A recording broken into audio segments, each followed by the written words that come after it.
Thanks very much for tuning in to News 9. You're watching Unmissable with me, Nabila Jamal. A top look at the stories we're taking this hour.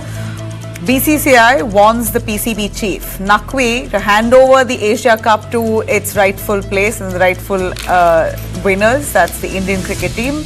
If not, face action from the ICC. Remember, it's been 24 days since India won the Asia Cup and we still don't have the trophy because the Pakistan exterior minister decides to hold it back in Dubai until we personally go to Dubai to collect it, which India has refused. We'll take you through details on that with our guests on the panel. And Karnataka decides to lower pass percentage from 35 as the pass mark. The Karnataka government decides to bring it down to 33. A lot of conversation around whether we are lowering our standards. Is it really fair? Are we ensuring competitive students in the future by lowering pass marks? What really is the agenda here? We will discuss on that with our experts tonight. And on our top story, former Punjab DGP's son has died by suicide allegedly, where right after the suicide, it appears there are videos that have now emerged where he alleges and accuses his own family members of trying to kill him. We're going to take you through details right after the headlines as always. Prime Minister Narendra Modi in his Diwali message urged citizens to embrace unity, Swadeshi, while celebrating recent national achievements like the extradition of Naxalism and success of Operation Sindoor. He's called on all to contribute towards building a Viksit and Atmanirbhar Bharat.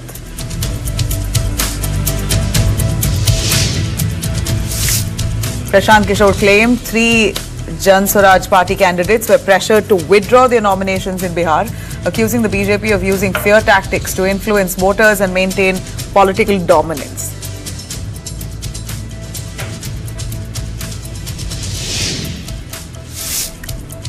Ahead of Chhat Puja, BJP's Rekha Gupta vows a froth-free Yamuna, blaming AAP for past failures, while the Kejriwal-led party accused the BJP of politicizing pollution and spreading propaganda over religious festival.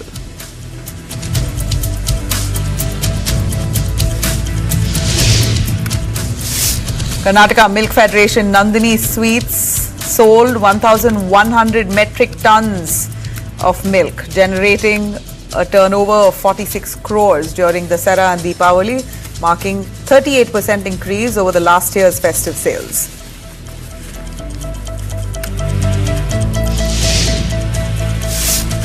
A delegation of women's organisation, writers, activists met with Chief Minister Karnataka Siddaramaiah demanding an independent SIT probe into the Dharmasthala case, reopening of unsolved rape and murder cases and a stronger safeguards for women and their safety and also witness protection. They want the Dharmasthala case to be reopened yet again.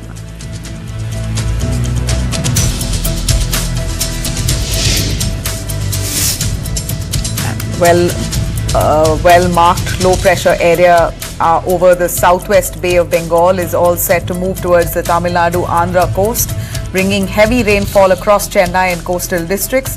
NDRF teams have been deployed. Rescue teams currently in flood-prone areas in Chennai amid severe waterlogging.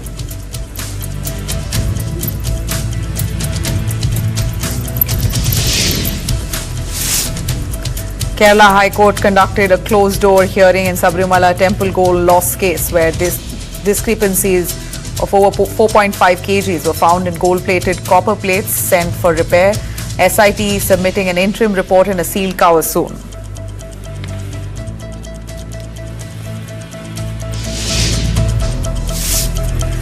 Ayatollah Ali Khamenei, a close aide, in fact the Supreme Leader of Iran, his close aide, Ali Shamkhani, is seen escorting his daughter in a revealing wedding gown, a dress, almost a strappy dress. Remember, you have Iran that actually does not allow for clothes like this. You have a hijab that's mandatory for women, and here you have the Supreme Leader Khamenei's own close aide, Ali Shamkhani, who's escorting his daughter wearing a strappy dress, no hijab, for her wedding. What happens to all the strict hijab rules? Critics calling out hypocrisy here.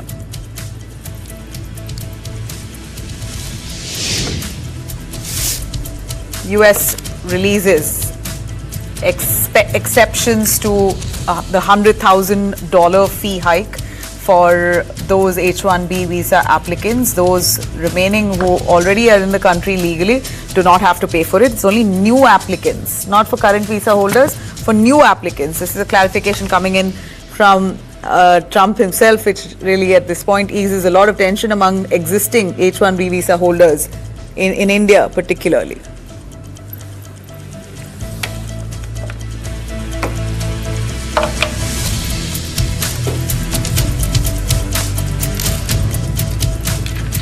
All right, let me start with our first story. We're looking at India winning the Asia Cup nearly a month, and we still do not have the Asia Cup trophy because Pakistan's interior minister has kept it safe in Dubai but is unwilling to part with it until India goes to Dubai to collect it.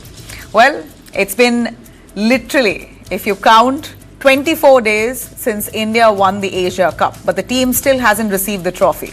The glittering cup remains locked up in Dubai office of Mohsin Naqvi, the Pakistan Cricket Board and Asian Cricket Council chief, who continues to hold on to it despite growing pressure from the BCCI to send it to India as soon as possible to its rightful place. The controversy, remember, erupted on September 28th when India beat Pakistan in the finals of the Asia Cup.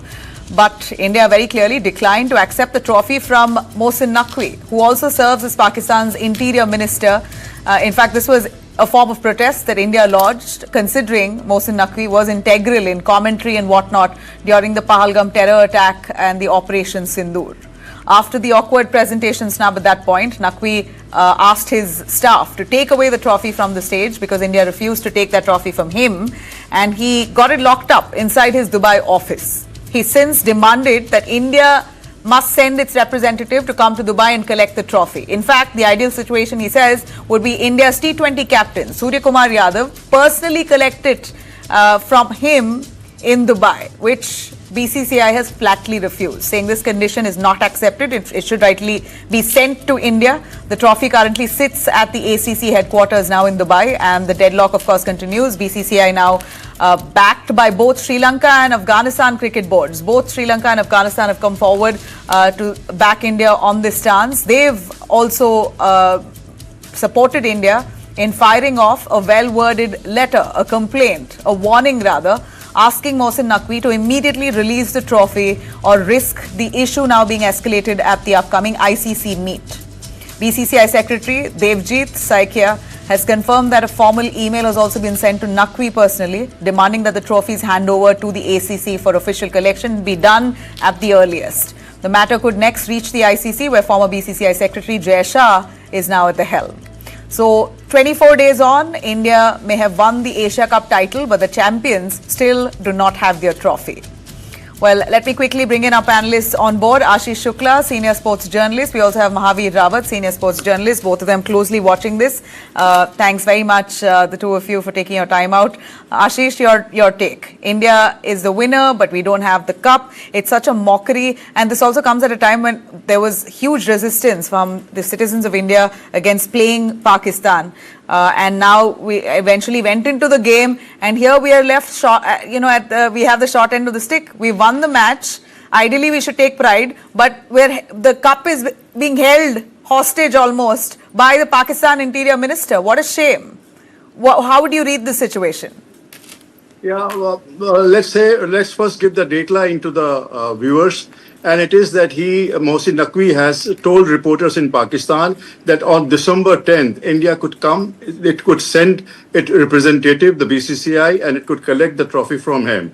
India plans to move against it next month when the ICC meeting would take place in November. Now let's make a very clear distinction between two things. One, we are not dealing with the Pakistan Interior Minister here. India officially could only move against the ACC chief. Pakistan Cricket Board could very easily shake off its hand and say it is not their concern. Their team took part in it, but this matter was handled by Asian Cricket Council, and for whom Mohsin Naqvi is the chairman. Now, what could India do? What ICC could do?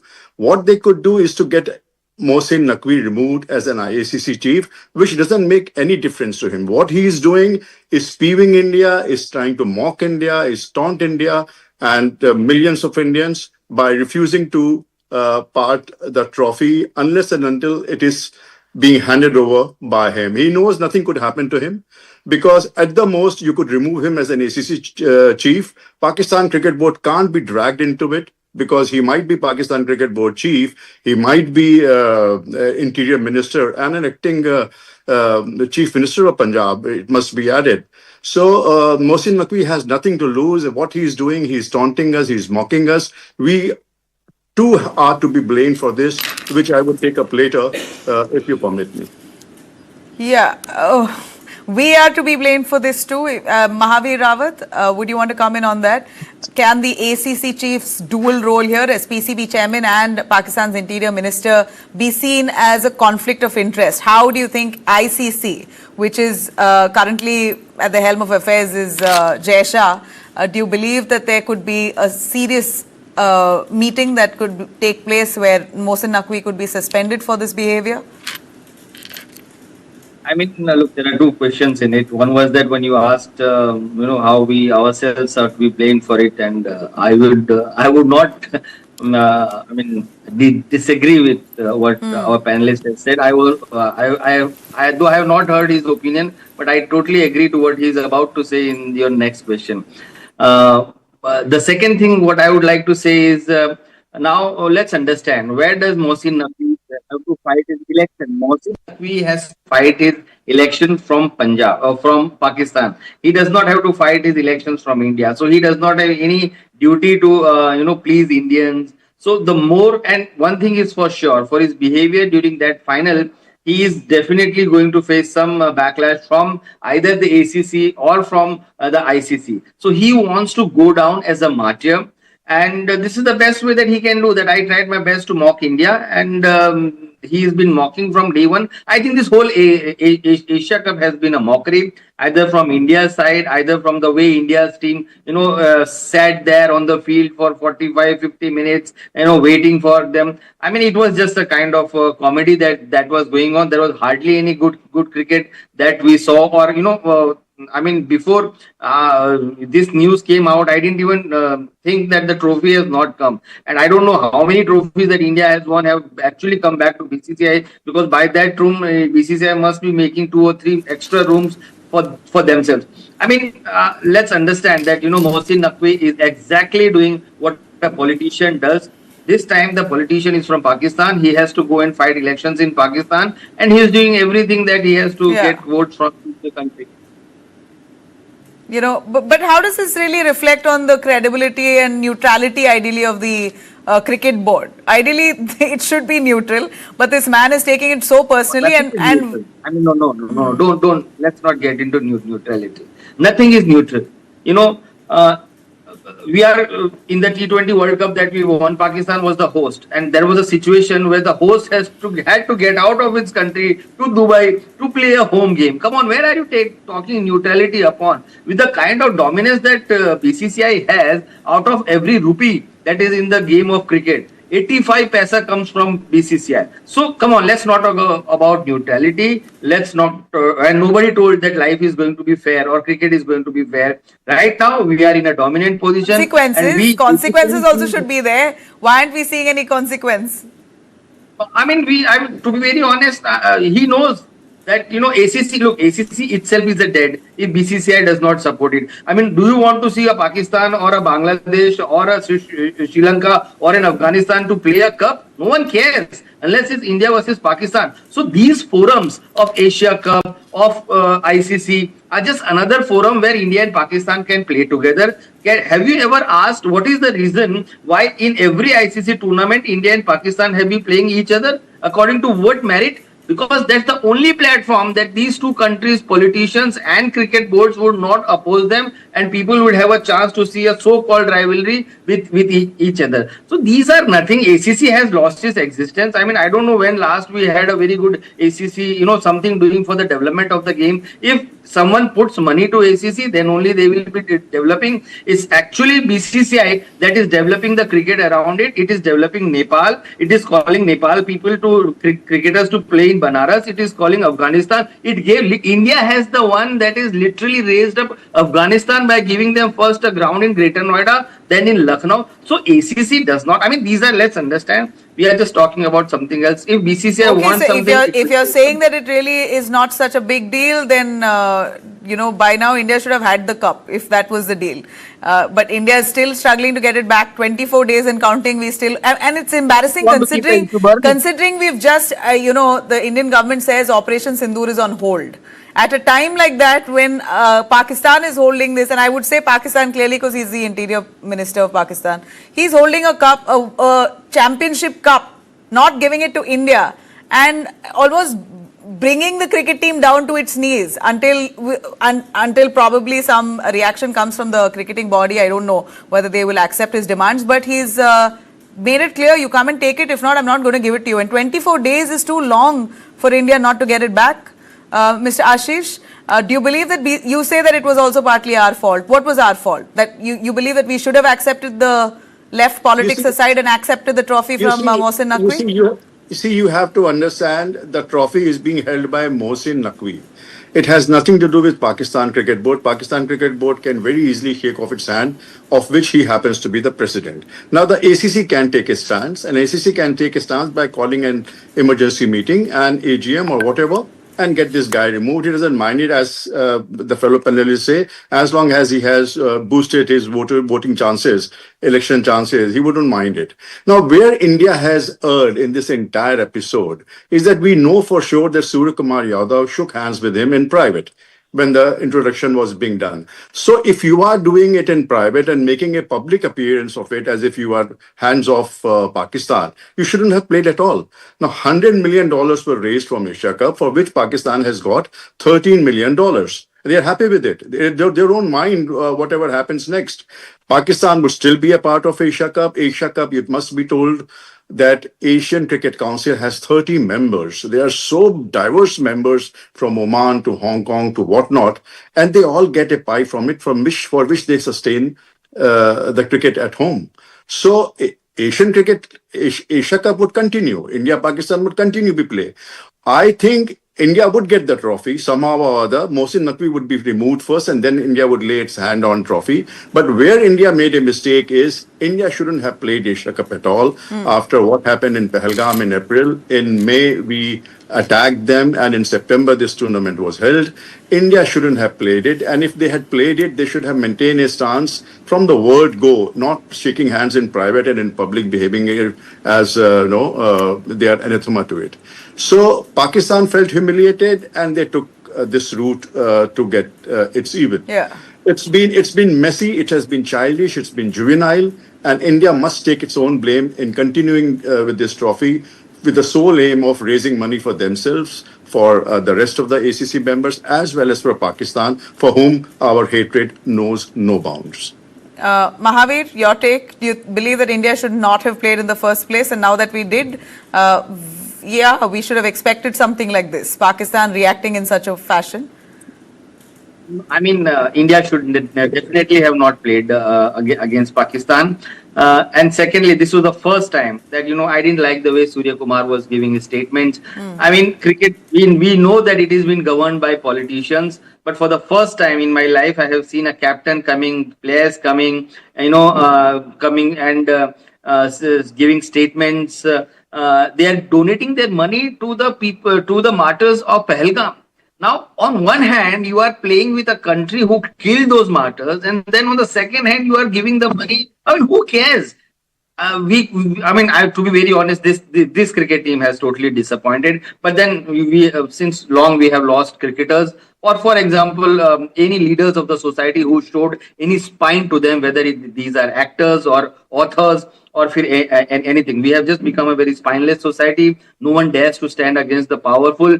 And to be very honest, look at Afghanistan. They have stopped. They said, no, we will not play against Pakistan. There was a Tri-Nation Cup where Pakistan, Sri Lanka and Afghanistan was supposed to play. Afghanistan said, no, we are not going to play against Pakistan. I know it's not a multinational tournament like ACC or ICC, but still they have gone ahead and shown some spine. It was utter disappointment. I mean, no one is going to remember who won the Asia Cup. No quality cricket was seen over there. No innings which were to be remembered. The only picture that you are showing on your screen right now, Indian team sleeping on the ground. I mean, that was such a shameful thing. There was one day in between the semi-final and the final. What was the Indian management doing? Didn't they know that ACC was headed by Mohsin Naqvi? Didn't they know that the trophy is going to be given by the president of ACC? If Indian team was doing a warm up on the ground, what was the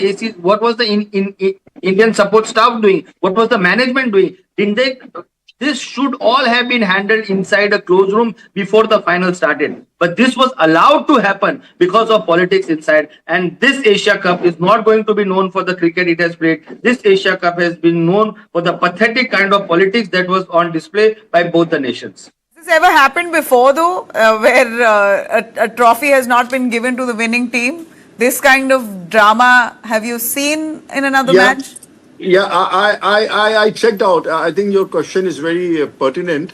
And as a curious follower of the game, I did look up. I think cricket doesn't have any such instance, but there are instances in other sports where the medals were withheld for some impropriety, for some display or some hidden ad or whatever.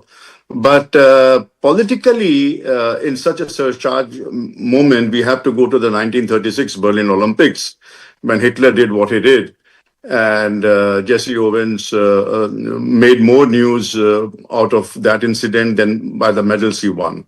So, but I tell you what, the trophy would come home. I mean, that it would lose its luster. These are just debating points, scoring points. Trophy would come to India. Most likely, Mohsin Naqvi would be removed. But as Gaurav said, Mohsin Naqvi would think that he has kind of risen in stature in front of his people, and that is fine with him. ACC chairmanship, who bothers? So he basically is contesting elections, and this is posturing for that. What a shame, you know. India is clearly at the back foot here, and as much as we're trying to bring it back, India has such great power that we wield with the ICC, the BCCI. We'll get it. Is with We will get it. But how? We That's will what. get The it. fact that it's 24 days and counting itself is an embarrassment to us. No, we will. How we will long do you get think we it. have to wait? It's not the trophy. It's the fact that the lawful winners are being made to wait and are being That's made precisely, to yeah. How long do you think we'll have to wait, Mahavir?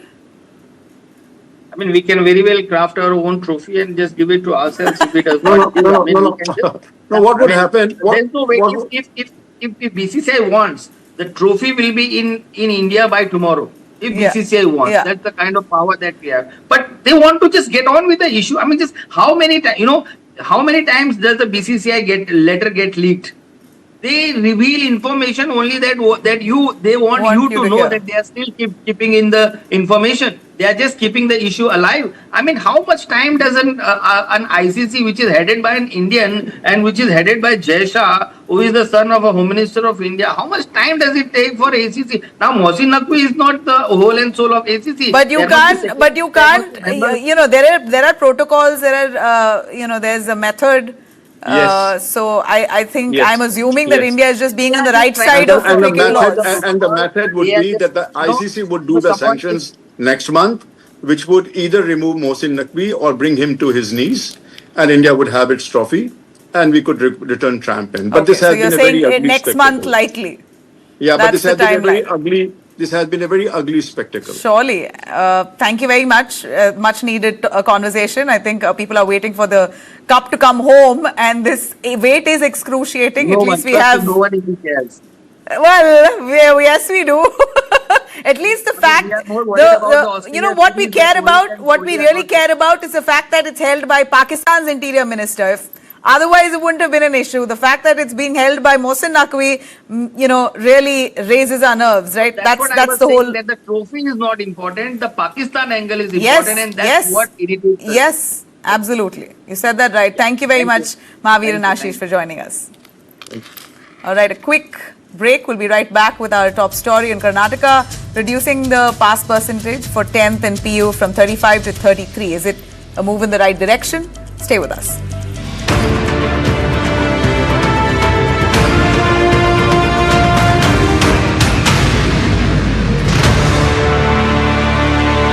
association with Can't Do Without Servo 40 Extra from Indian Oil.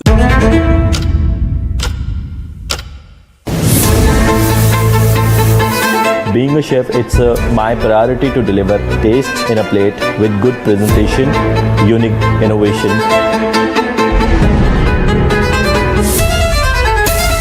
You need to explore, you need to experiment. You observe the people, make them happy, make them feel happy, and in the end you are smiling. That's the most important thing.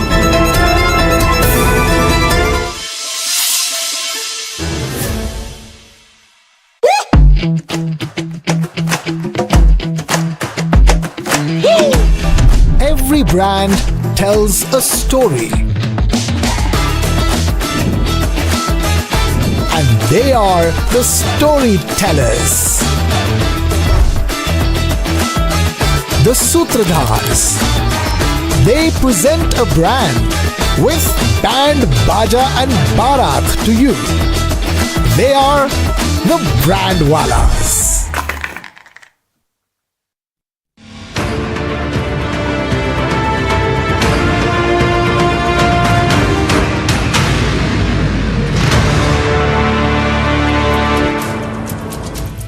Welcome back. Right, let me take you through news on Karnataka's deciding to lower pass percentage. The Karnataka government has reduced pass marks 33% for SSLC and 30% for second PUC starting next year. Internal marks will now count towards the final scores. The government says that this brings Karnataka in line with CBSE and other boards, the central board, which also has 33 as the pass mark.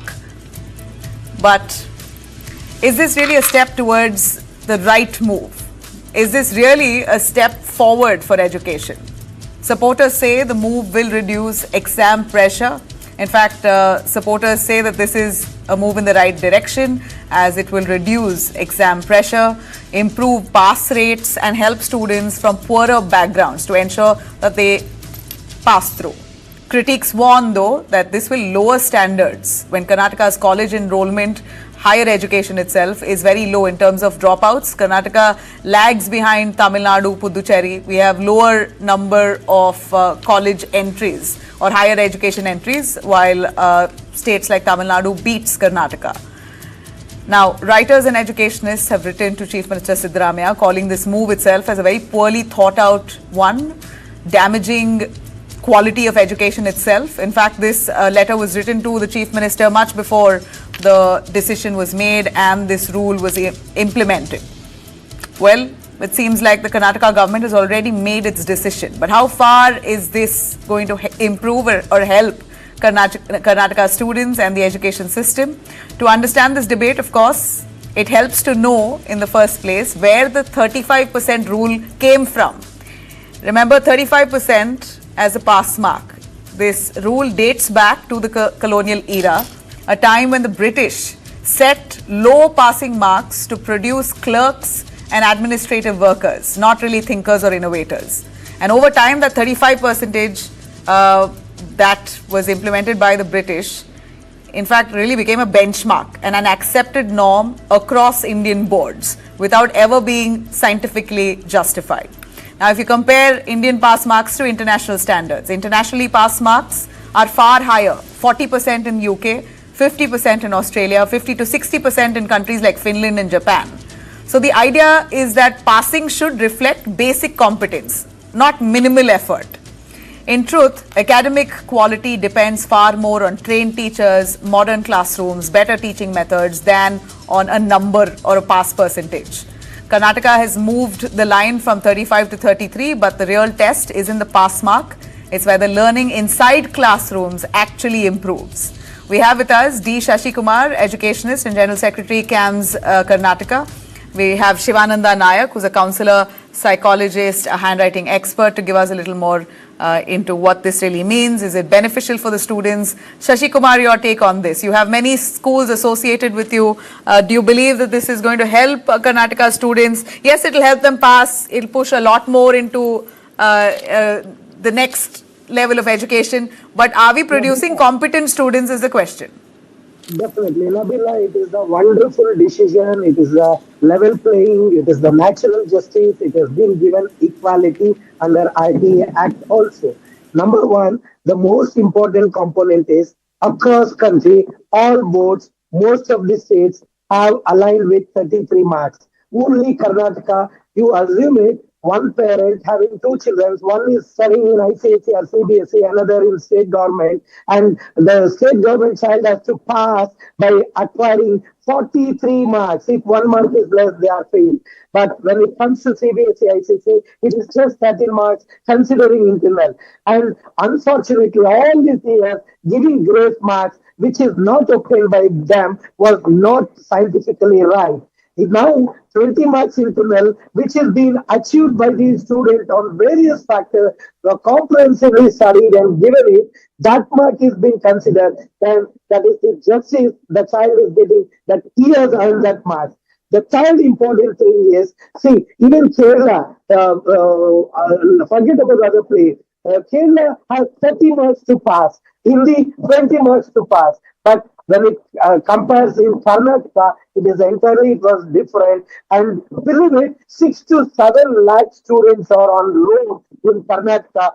You are not just going to higher education. You said a very valid point earlier. It is worse in Karnataka. 22% they are out, and this is a national.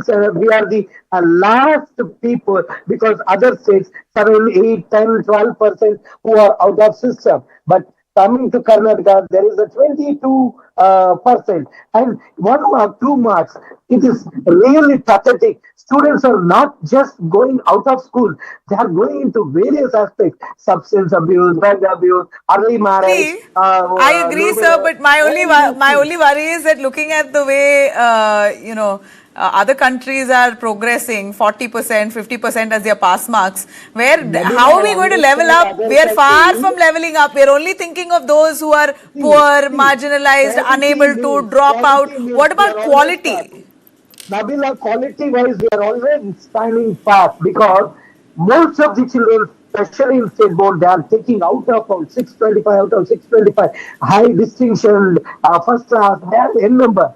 We are worried about the only so much that minimum students who are failing with 2 marks, 3 marks, and without considering, and whoever is speaking, so-called self-claimed experts or whatever it is, they are talking about standardization. Their children, their grandchildren are same. They are also opting 13 marks and passing in other board. Why not make government school and state board? And this is now level playing. Same textbook, same teachers, same working hours. Why? The quality has to start from pre-primary, primary, revise its textbook standardization from 1 to 5th, and allow teachers, leave teachers, because teachers are being given all other work except teaching. This has to be corrected. There we have to check with the quality, not with reducing 2 marks. It is entirely not acceptable. Whoever is opposing, government of Karnataka, especially Madhu Bangarappa, has taken a beautiful, and this is not a knee-jerk reaction. We have done research. We have checked with all across the states. We have given reports. Even SSLC board has done its own research, and then finally draft notification was there. Only 7 objections, and 700 was far, and more than 18 to 20,000 letters. Basically, see, we understand that they got a lot of support, but that's mostly empathizing with the students who can't make it. But what happens to quality? Okay, let me also bring in, Shivananda Nayak. I'll also bring in Shivananda Nayak. Sir, your take on this. Do you believe that lowering pass mark will really help students' motivation and their self-esteem in the long run? Or are we really not ensuring that they are fit enough to face the real world? We're compromising with competency here. Okay. So good evening, Nabila and the viewers. First of all, let me wish everybody a very happy Diwali. You too, sir. Now, reducing the pass marks, according to me, is not really going to help the situation. Because, yes, as you mentioned, the quality of education is going to suffer a lot. Let us understand one thing here. We have what is called as minimum learning levels. If a child is going through a particular class, it should have learned a minimum level of basic knowledge that is given in that particular syllabus. So if a child is not able to achieve that, now how do you decide on pass marks? It is based on this. Now, when you don't achieve these minimum basic levels, the child may be even classified as learning disabled. Because that is one of the criteria. So why don't we understand this? So the most important aspect is to raise the bar in terms of the standard of our education, not reducing the bar in terms of passing marks.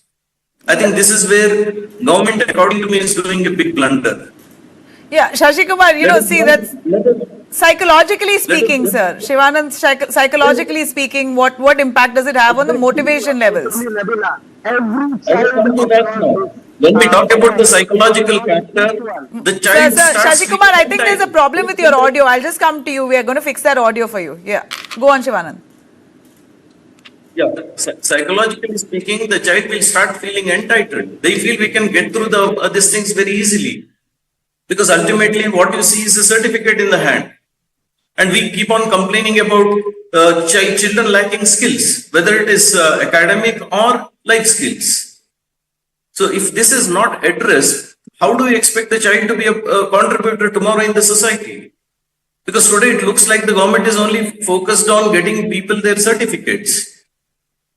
And tomorrow when they come out of the school, they find themselves to be a misfit when it comes to their academics with college.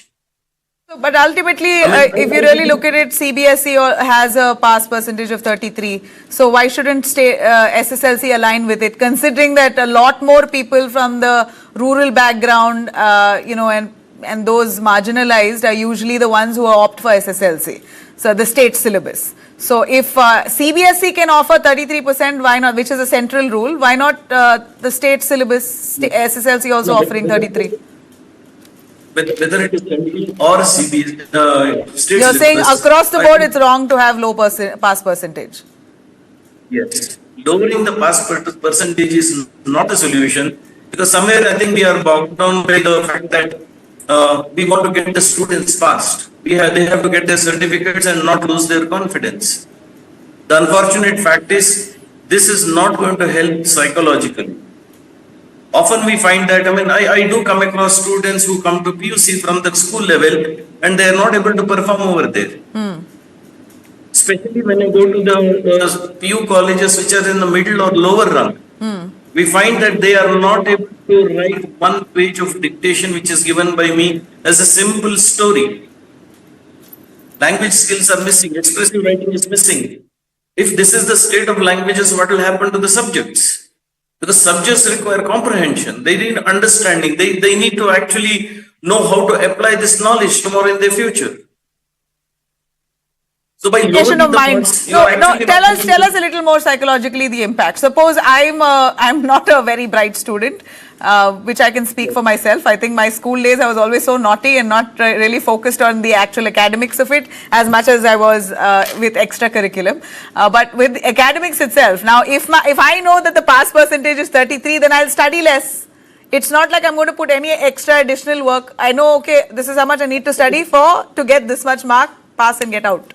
That was at least my mindset back in the days, right? I obviously improved and matured over time. With college, I did a lot better.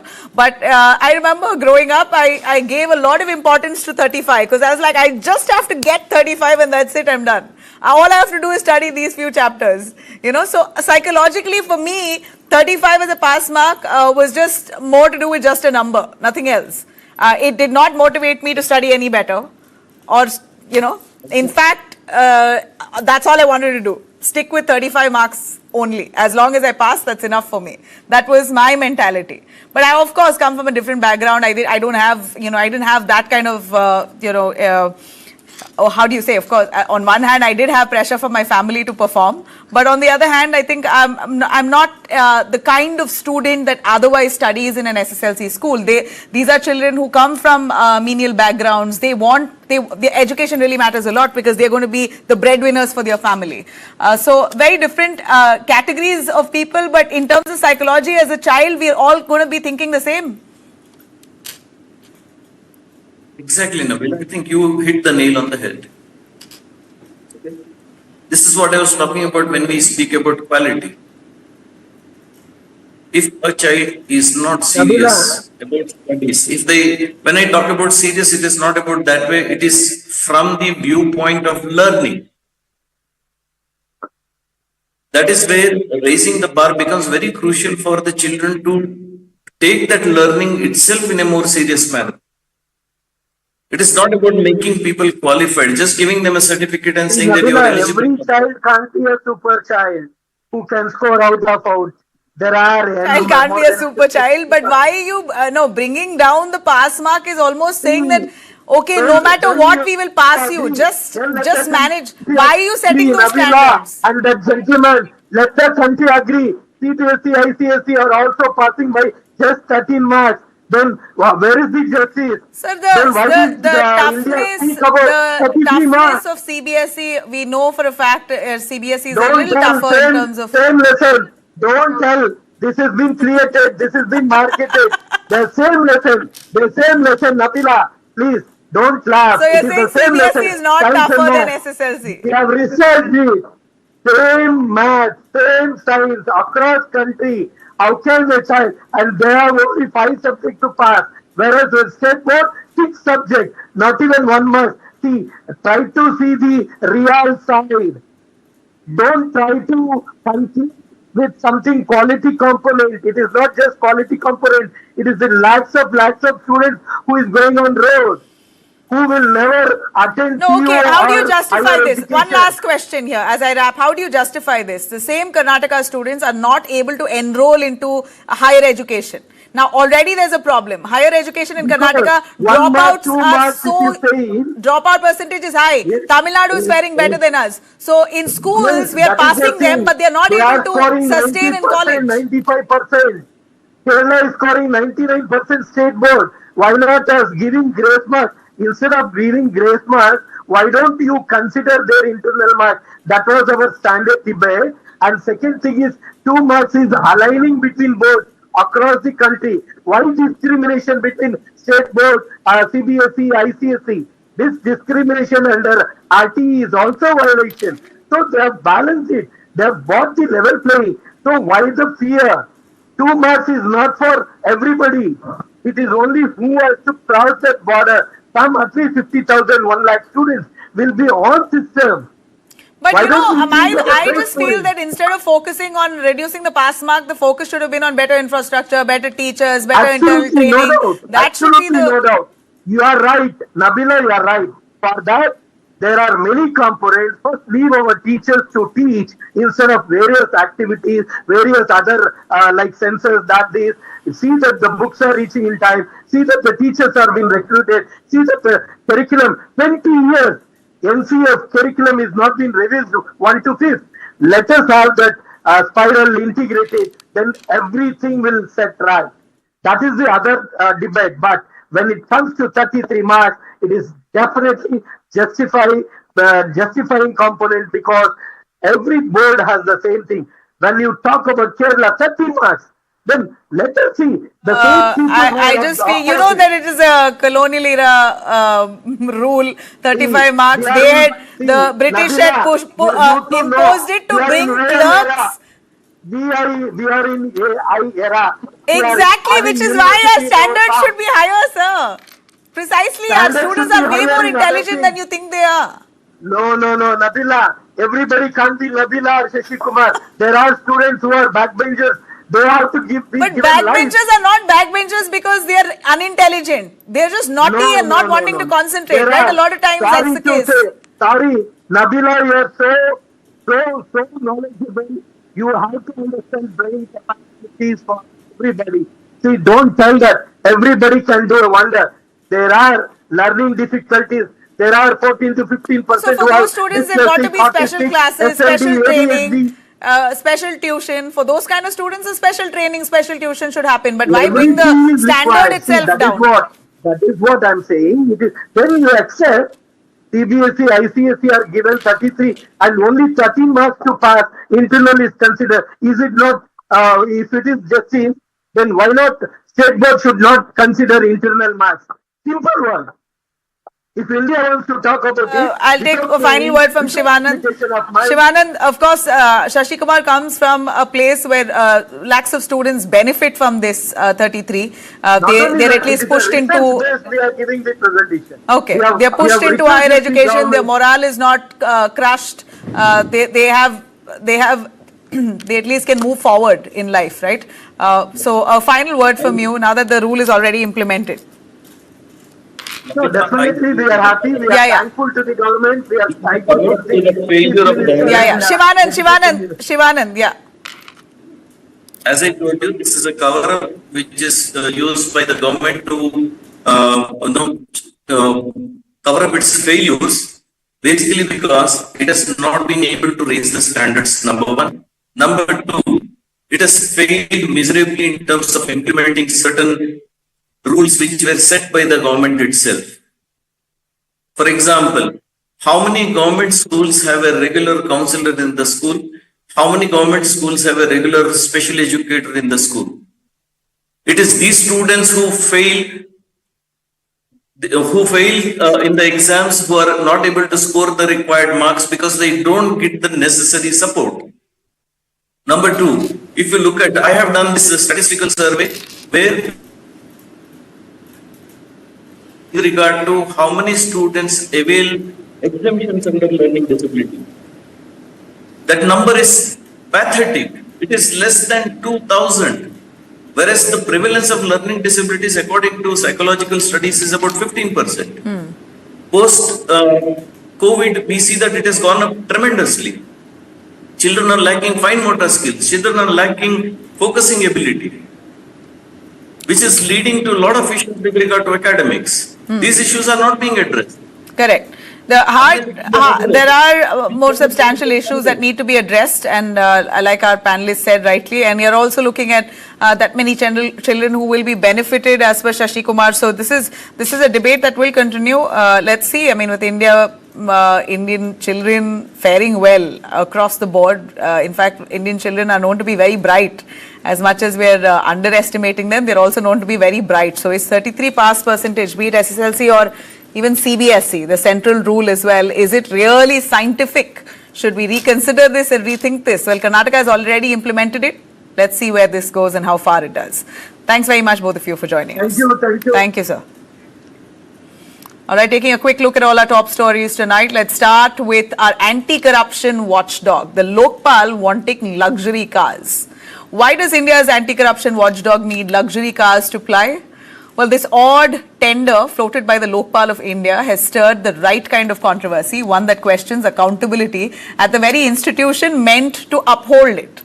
A public tender dated October 16th shows the Lokpal inviting bids for 7 BMW 330 Li cars, each priced over 60 lakhs, taking the total cost beyond 5 crores. The tender also mandates a 7-day driver training program fully funded by the vendor. So they want 7 cars for their, we're not too sure what rank level employees within the Lokpal, the anti-corruption ambushment, but they want that many cars, and they want luxury cars, and they want drivers to be trained by these same people who are going to win the tender. So, of course, a lot of questions being raised. The tender we hear will be open until the 7th of November, and applicants are required to submit an earnest money of a deposit of 10 lakh rupees.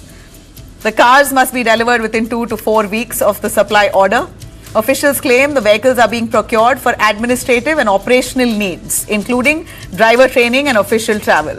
But the question here being asked is, why should the anti-corruption body need luxury sedans to function? The Congress, of course, calls this cruel irony, pointing out that an institution born from the anti-corruption movement is now spending crores on perks and paper. Activists too have questioned whether the Lokpal, set up in 2019 to probe corruption at the highest levels, has delivered enough to justify such spending. Now, as public anger grows, the Lokpal remains silent, but the optics are quite hard to ignore. The body meant to keep others clean now faces questions about its own sense of priority. Shifting our focus to Delhi pollution. India's national capital, New Delhi, is once again choking under a blanket of toxic smog, and this time Diwali celebrations and firecrackers particularly has made it worse. Now, international reports suggest that Delhi could be the worst hit with pollution. It tops the pollution charts. According to Swiss air quality group IQ Air, Delhi today recorded the worst air quality in the world with a PM 2.5 reading of 442. That's 59 times higher than the World Health Organization's safe limit. Experts say the post-Diwali spike is partly due to firecracker use despite restrictions. In fact, we saw firecrackers being burst across the Delhi NCR region, and one could be sure for what we were seeing that it was hardly green firecrackers. It was, in fact, what you saw in the night sky was anything but green. Remember, Supreme Court had allowed only limited use of green firecrackers for 3 hours, morning and evening, but seems like that rule was brazenly violated. PM 2.5 are ultra-fine pollution particles that enter the lungs and bloodstream. It increases the risk of heart, respiratory diseases, and now we know arthritis as well. India's own Central Pollution Control Board has rated the city's air pollution levels as very poor at 350, and internationally it's rated at 400 and above. So, well, we're looking at this very poor category to remain in the coming days. For at least a week, we hear pollution levels are going to be high. And winter, it's here. Winter is already here, and that worsens pollution in Delhi because of the thick smog pollution just suspended in the air. It's going to make it worse for people of Delhi NCR region. Now, crackers is one contribution. We know vehicular movement, stubble burning from the farmlands also adds and worsens the situation. And clearly here, Delhi and the haze that we see is all thanks to the 2 days, 3 days or 4 days of firecrackers that's being burst. Residents really hoping and begging for better air, clean air conditions, but we're not seeing that. Even as much as we blame the government or any other stakeholder here, the citizens itself not taking it upon themselves and showing responsibility by staying away from firecrackers. It's just unfortunate. I think in the mood of the festive season, just anything goes, and then you have to bear the brunt of it. All right, let me cut across to a big story on the DGP of Punjab. His son has been found dead. In fact, Punjab DGP, Mohammad Mustafa, and Congress leader Razia Sultana, their son Akhil Akhtar has been found dead in mysterious circumstances. In fact, the same Akhil, a few days earlier, had put out a video accusing his family members of trying to kill him. He's accused his father of an illicit affair with his wife. He claims that his mother and sister tried to and plotted to kill him, describing mental harassment from them. And he put out this long video where he says that his father was having an illicit relationship with his own wife and whatnot. So we hear that Akhil, as per the family members, was into drugs and that he may have died out of drug overdose. But this video from Akhil that's come around the time of August raises a lot of questions. It, of course, now is given a new twist to the case because the police is now probing these allegations leveled by Akhil in that video where he says, my family is trying to kill me. And then another video he put out days later saying that I retract all my allegations against my family because they tried to help me and whatnot. But remember, an FIR has been registered at the Mata Mansa Devi police station. Sections 103, 61 of the BNS has been slapped on the family members of Akhil. That includes the Punjab DGP, and these sections are that of murder and criminal conspiracy. So police now investigating, examining all the evidence, including contradictory videos that Akhil has put on, one where he's accusing the family, on the other saying where he's retracting the statement. I'm going to play out a small snippet of what Akhil said in his last video. Wife का care discover किया और काफ़ी time हो गया, साल 1.5-2 साल हो गए डिस्कवर मेरे को जब से पता लगा। पता मेरे को पहले ही लग जाना चाहिए था जब ये काफ़ी कुछ हुआ, मतलब 2000 शादी के 1 साल बाद भी 2018 में इनको मैंने पकड़ लिया था बाथरूम यहाँ पे अपने रूम में, ड्रेसिंग रूम के अंदर भाग गया था नीचे। फिर मेरे को उसने फिर डिटेन कराया लीगली। अब बेसिकली मेरे को बहुत मेंटल ट्रॉमा में हूँ, बहुत ज़्यादा स्ट्रेस में हूँ। मेरे को समझ नहीं आता मैं क्या करूँ क्या ना करूँ। मेरे को हर रोज़ लगता है कि आज झूठा केस करेंगे, आज करेंगे। इन्होंने एक बार ऑलरेडी ट्राई कर चुके हैं और अब पता नहीं क्या कहानी अपनी घुसोड़ते रहते हैं कि तूने जहर दे दिया, ये कर दिया, वो कर दिया, अपने आप ही मनगढ़ंत कहानी बनाते रहते हैं। पहले मनगढ़ंत कहानी जिस दिन मैंने इन्हें कन्फ्रंट किया था उस दिन इन्होंने झूठा पर्चा कर दिया अटेम्प्ट टू मर्डर का। Good morning everyone. सूरज की किरणें अभी निकली हैं तो मैं अभी जल्दी उठाऊंगा। आज बड़ा सही सा फील हो रहा है। दरवाजा खोला मैंने। All right, let me cut across to Bengaluru-based engineer working with Ola who's died by suicide.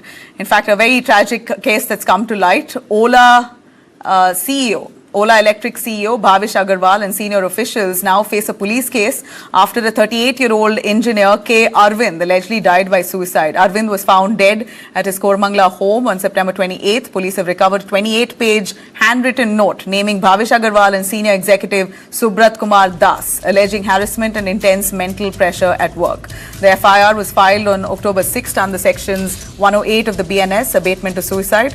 Ola in its official statement denied any prior complaints by the person who died, saying that he never complained of any kind of harassment while he was alive during the tenure he worked with Ola.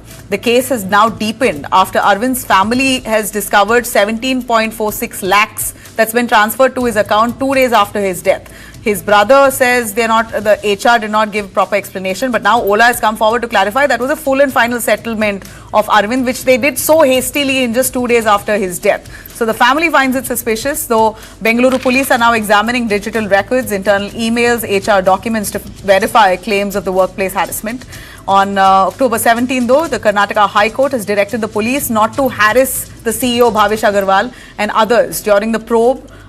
In fact, while hearing this plea that was filed by Bhavish, in fact, Justice Mohammad Nawaz of the Karnataka High Court issued a notice to the police asking for their response and saying that Bhavish should not be harassed in the meanwhile and the investigation should be fair.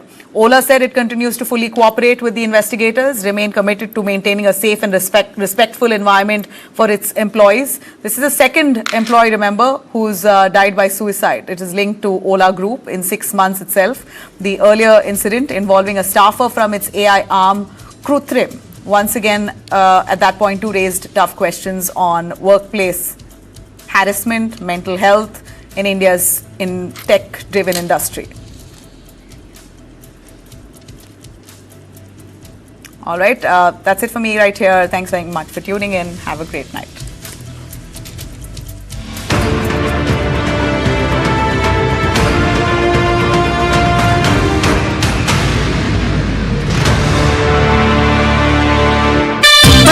खेलता है, झूलता उछलता है, दौड़ता कभी कभी दौड़ कराता है, आगे आगे बढ़ता है इंडिया, अमूल दूध पीता है इंडिया। सन डायरेक्ट लेकर आया है एक जबरदस्त नया टीवी पैक। यहाँ असली 2 साल का निवेश, 100+ चैनल्स, HD क्वालिटी बॉक्स और रिचार्ज की टेंशन 2 साल के लिए खत्म। तो अभी लगवाइए सन डायरेक्ट, यहाँ खर्चा नहीं, 2 साल का असली निवेश। सन डायरेक्ट सब्सक्रिप्शन पाने के लिए अपने नजदीकी रिटेलर से जल्द ही संपर्क करें और घर पर सन दनादन।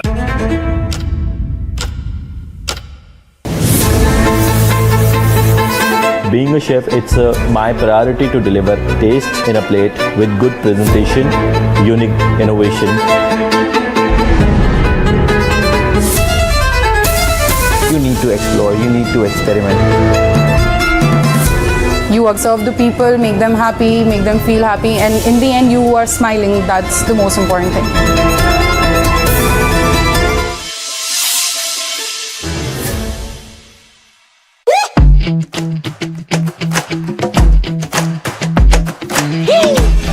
Every brand tells a story. And they are the storytellers. The Sutradhars. They present a brand with band, baja and barat to you. They are the Brandwalas. Big Daddy of elections has arrived. How will Bihar, Gen Z usher in change? Have they emerged as a substantial vote base? We have been able to indigenously develop a system which a lot of countries aspire. We have also drawn that red line, and that's the best part. Donald Trump has been keeping everybody guessing. There are things you can negotiate and there are things you cannot negotiate. The Americans never expected such a tough line from the Indians. You confront the bully up front, you know.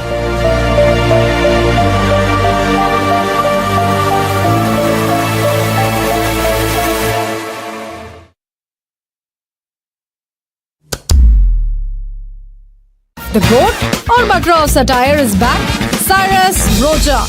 From politics to pop culture, from your WhatsApp forwards to breaking news, nothing and no one is safe. Relax, guys, relax. I only roast the truth, and the truth is always hilarious. Too much pressure. Get ready for news caustic, bold, sharp, unfiltered, 100% Cyrus.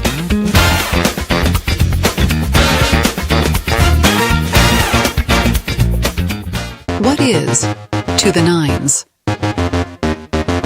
In literal terms, it's perfection. But to us, it's not just a phrase, it's an attitude. One that starts at your desk and sends a statement to the world. To the nines is about taking charge. It's a way of life where every seam, every fold, is crafted with excellence. It's timeless elegance and uncompromising quality made for the corner office. It's the ideas that inspire redefining order and elevating the tabletop. To the nines, for the leaders of today and the visionaries of tomorrow.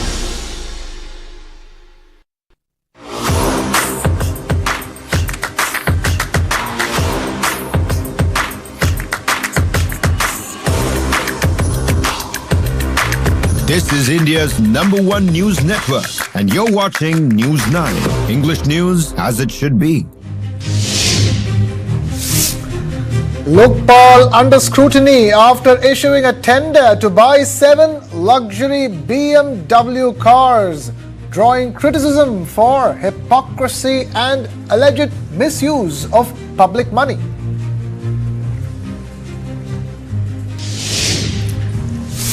India in talks with Russia for a 10,000 crore rupee deal to acquire more missiles for its S-400 Sudarshan air defense systems. The move aims to boost India's aerial defense capabilities, with the proposal likely to be taken up for approval soon.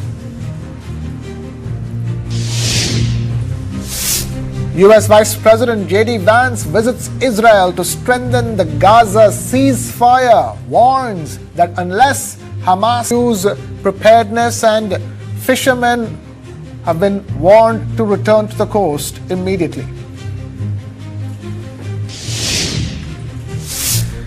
Yamuna again in the spotlight as a thick white foam floats ahead of Chhat Puja. The Aam Aadmi Party shares a video from Kalindi Kunj Ghat, blames the centre and the Delhi government, calls the froth evidence of lies and propaganda.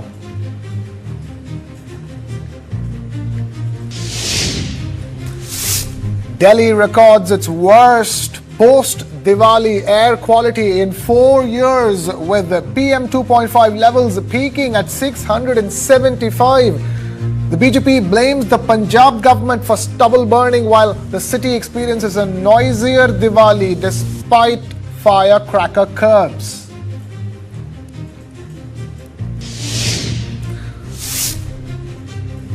Former President of France, Nicolas Sarkozy, begins his 5-year prison sentence in Paris for criminal conspiracy over 2007 campaign financing, while maintaining his innocence.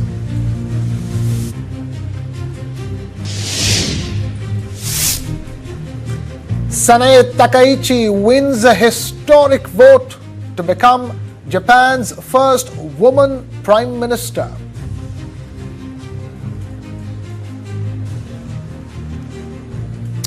Luxury cars, chauffeur-driven rides, and taxpayer money. The Lokpal's new BMW tender is raising eyebrows across the nation. But why, you may think? Well, India's top anti-corruption body, the Lokpal has floated a tender to procure 7 BMW 3 Series 330 sports cars worth nearly 5 crore rupees. Each car is priced at around 70 lakh rupees on road, and the tender includes a 5-year maintenance contract plus a mandatory 7-day driver training program, all to be covered by the vendor. The training will familiarize staff with controls, safety systems, fuel efficiency, and driving modes. The tender, issued on the 16th of October, sets November 6th as the last date for bids, with deliveries expected within 30 days of the order. The move has sparked allegations of hypocrisy and misuse of taxpayers' money, with opposition leaders, activists, and citizens questioning the need for such lavish spending. That too by the anti-corruption body. Former Niti Aayog CEO Amitabh Kant called for the cancellation of the order, suggesting electric vehicles made in India instead. Meanwhile, the Congress party accused the BJP government and the Prime Minister of allowing the Lokpal, created to fight corruption, to waste public funds.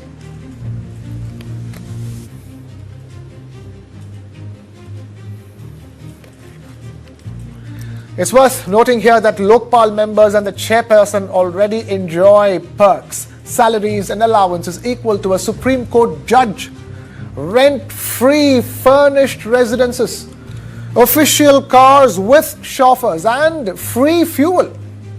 The irony is stark.